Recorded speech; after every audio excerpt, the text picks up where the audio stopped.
Smartest simple में आप सभी का स्वागत है। आज हम राजस्थान नगरपालिका अधिनियम 2009 की धारा 113 को बहुत ही डिटेल में समझने वाले हैं। देखिए, ये धारा परीक्षा के लिहाज से काफी जरूरी है, तो चलिए इसके हर एक पहलू को एकदम बारीकी से समझते हैं। अगर आप EORO परीक्षा की तैयारी कर रहे हैं तो ये सेशन आपके लिए ही है।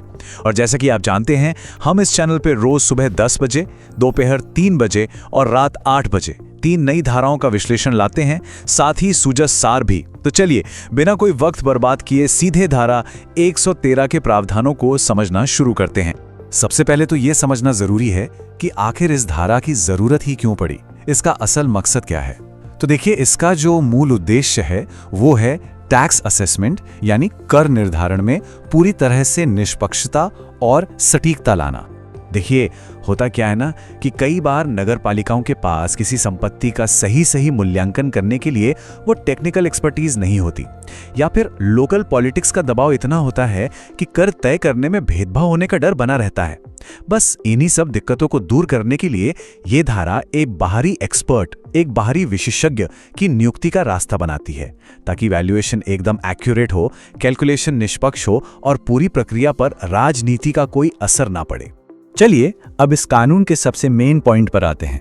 सबसे बड़ा सवाल यही है कि ये नियुक्ति करने का अधिकार आखिर है किसके पास। ये पॉइंट परीक्षा के लिए सबसे ज्यादा जरूरी है। इसे अपने दिमाग में एकदम बैठा लीजिए। कर निर्धारकों की नियुक्ति करने का एकमात्र अधिकार, मैं फिर से कह रहा हूं, एकमात्र अधिकार केवल राज्य सरकार के पास है। ध्यान रखिएगा, नगर पालिका या उसके अध्यक्ष के पास ये शक्ति बिल्कुल नहीं होती। और हाँ, राज्य सरकार चाहे तो एक नगर पालिका के लिए या एक से ज्यादा नगर पालिकाओं के लिए भी कर निर्धारक नियुक्त कर सकती है। तो सवाल उठता है कि ये जो अधिकारी नियुक्त होगा उसका काम क्या होगा। देखिए, इनका सबसे मुख्य काम है इस अधिनियम के तहत करों का निर्धारण करना। बिल्कुल आसान भाषा में कहें तो ये तय करना कि किस प्रॉपर्टी पर कितना टैक्स लगना चाहिए। इसके अलावा वो सारे काम करेंगे जो राज्य सरकार उन्हें सौंपेगी, और इस काम को करने के लिए वो नगर पालिका की शक्तियों का इस्तेमाल भी कर सकेंगे। अब आते हैं उस पॉइंट पर जहां से परीक्षा में सवाल बनने की गुंजाइश सबसे ज्यादा होती है। ये वेतन और भत्तों से जुड़ा एक ऐसा पेच है जहां पर अक्सर कैंडिडेट्स गलती कर बैठते हैं, तो इसे बहुत ध्यान से समझिएगा। जरा इस सवाल पर सोचिए, अगर नियुक्ति राज्य सरकार कर रही है तो क्या वेतन भी वही देगी? मन में तो यही आता है ना? लेकिन इसका जवाब थोड़ा अलग है, और यहीं पर सारा खेल है। इस टेबल को बहुत ध्यान से देखिए, ये आपके सारे भ्रम दूर कर देगी। नंबर 1, नियुक्ति कौन करेगा? जवाब है राज्य सरकार। नंबर 2, वेतन कितना होगा, ये कौन तय करेगा? ये भी राज्य सरकार ही तय करेगी। लेकिन सबसे बड़ा ट्विस्ट, उस वेतन का भुगतान कौन करेगा? तो वो करेगी नगर पालिका, अपनी निधि यानी अपने म्युनिसिपल फंड से। तो इसे ऐसे याद रखिए, नियुक्ति का फैसला और वेतन की रकम ये दोनों तय करेगी राज्य सरकार, लेकिन पैसा किसकी जेब से जाएगा? पैसा देगी नगर पालिका अपने फंड से। ये फर्क याद रखना ही सबसे जरूरी है।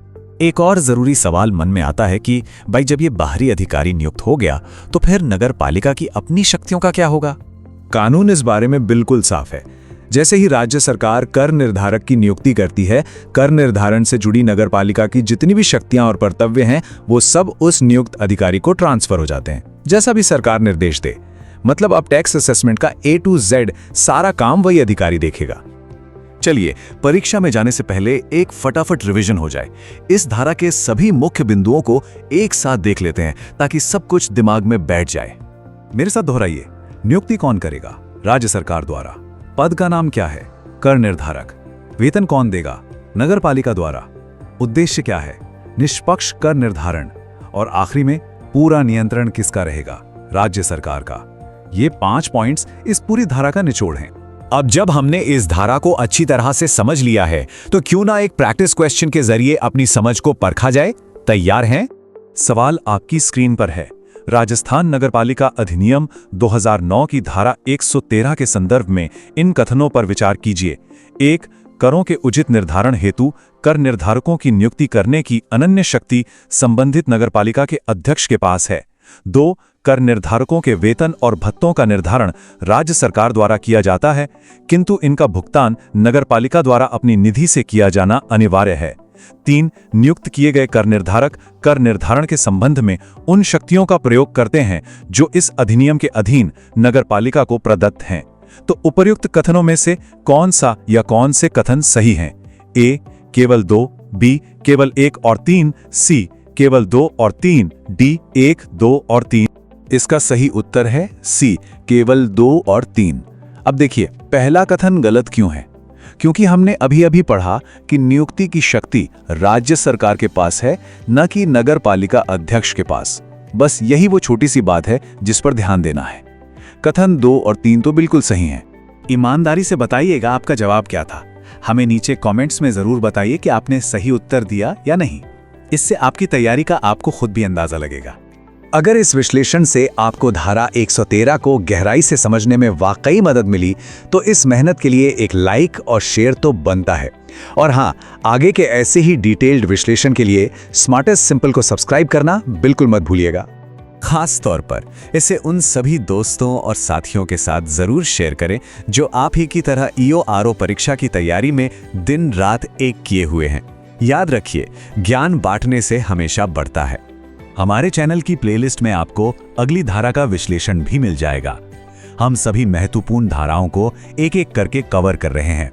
याद रखिए, हम रोज सुबह 10 बजे, दोपहर 3 बजे और रात 8 बजे नई धाराओं पर विश्लेषण लाते हैं और साथ ही सुजस सार भी। मिलते हैं अगली प्रस्तुति में। धन्यवाद।